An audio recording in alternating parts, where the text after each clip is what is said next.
Well, it's the first day here at the Pink Buckle at the Lazy E Arena. I'm Amy Wilson. We get the chance now to visit with a couple happy ladies who just won $9,000 each, winning the 2D of the Pink Buckle Derby. Ryann Pedone, Jada Smith. Congratulations. Thank you. Yeah, this is fun. So we will get the chance to take a look at your runs, but they actually do the 2D split a little bit different here than some barrel races. 0.75 today. You're all about that, aren't you, Ryan? You know, I'm really grateful if I land in any D. You know, Yeah. I tell everyone 1D is the real D, and after that, it's just good karma.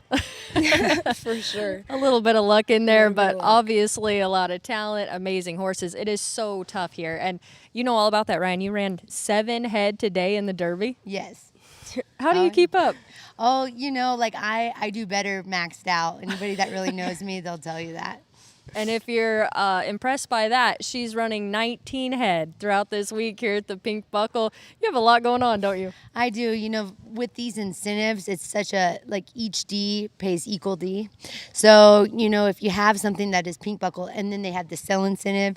So I even have a couple people, like a horse that I had raised, and he's not able to come, and that horse was a sell incentive horse. So I was like, hey, let me bring him. You know, you never know. You might just land. You have 2 clean runs here. You never know. Yeah. It's probably a typical day for you, though, right? Oh yeah, Yeah. yeah. I really enjoy the sport, and I enjoy the process. And every horse, you know, whether they're a 1D, like a true 1D horse, or it's just a horse that's honest and they might be a second off. It's really fun to bring them to events like this. Yeah, the Pink Buckle has really created that opportunity for anything to have a chance, and I love that. It's helped the industry so much, events like this, and specifically this one. Jada, only 15 years old. Yeah. Very impressive that you're already doing all Well, this. thank you. It's been a blast. This is my second Pink Buckle, so to come out here and do stuff like this is it's a true blessing. Well, I think we should take a look at these runs. Today here, Derby, round number 1 at the Pink Buckle, and this is winning the 2D. Ryan, take us through yours. This is 36 Roses. She actually had a pretty smooth run. You know, this mare has been like a 16-7 in this pin, and today she was just a little off the clock, you know, but she worked pretty honest, pretty smooth.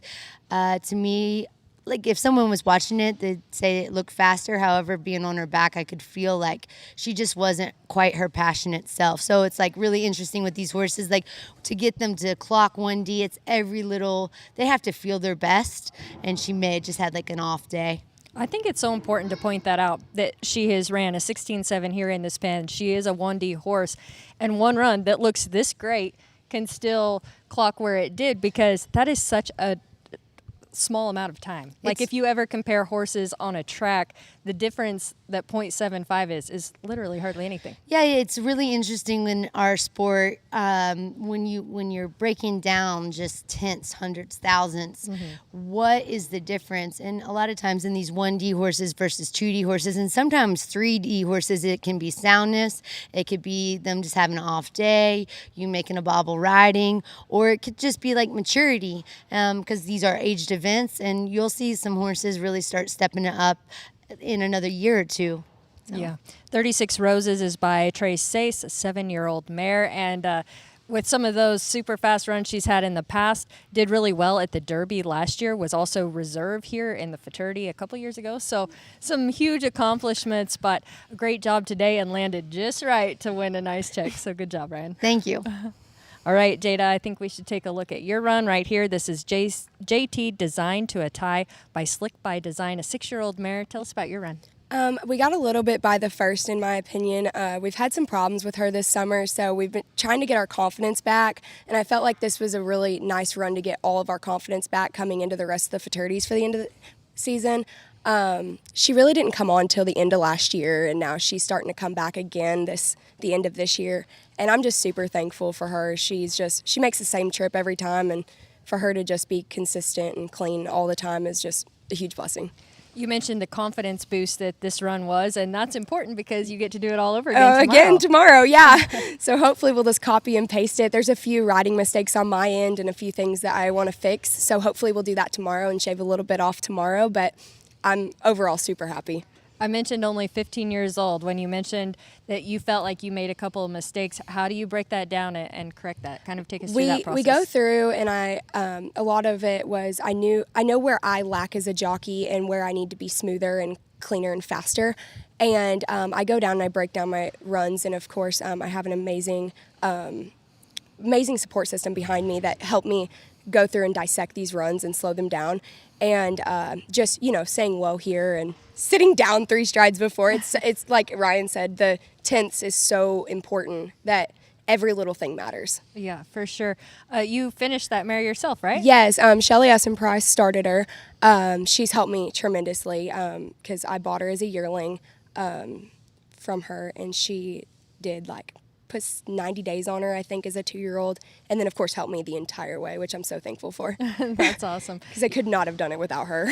You mentioned the support system you have. Anyone else you want to talk about or think? My parents, for sure. I definitely, literally would not be here without them. They are my drivers because I don't have a license yet, but they go above and beyond for me, and that's what it takes, and they're incredible in every way, shape, or form. And I feel like my brother deserves a little bit of a shout out because he gets drug along to all this as well. He's 8 and he doesn't do this, and he just deserves a little bit of a shout out because he doesn't do this and he still comes and says, you're average.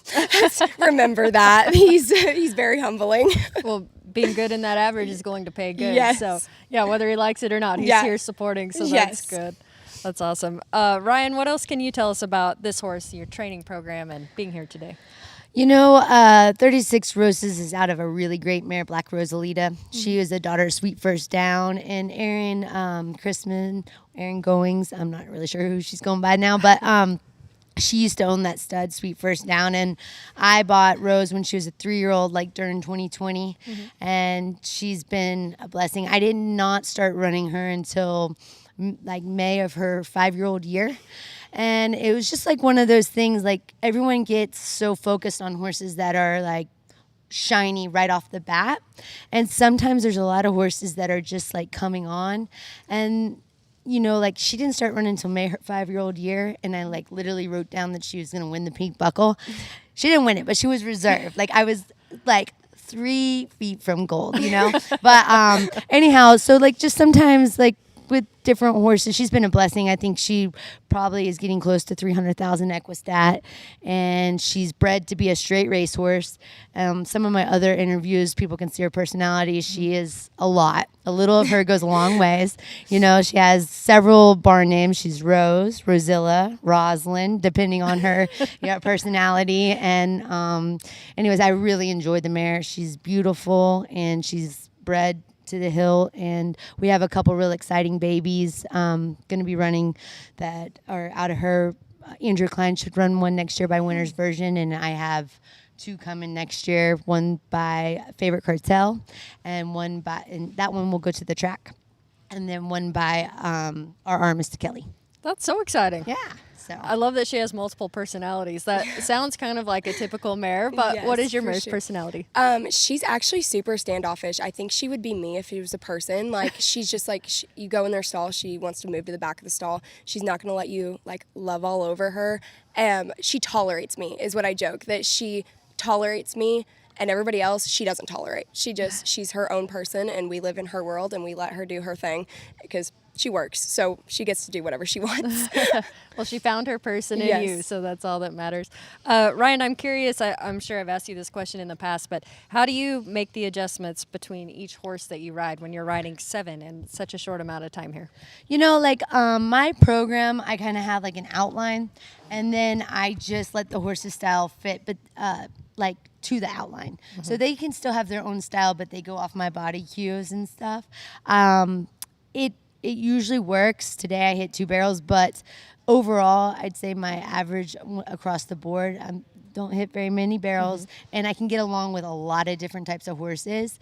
And a big part of me is I really feel is because I enjoy the process, and I'm not one of those people that I enjoy winning.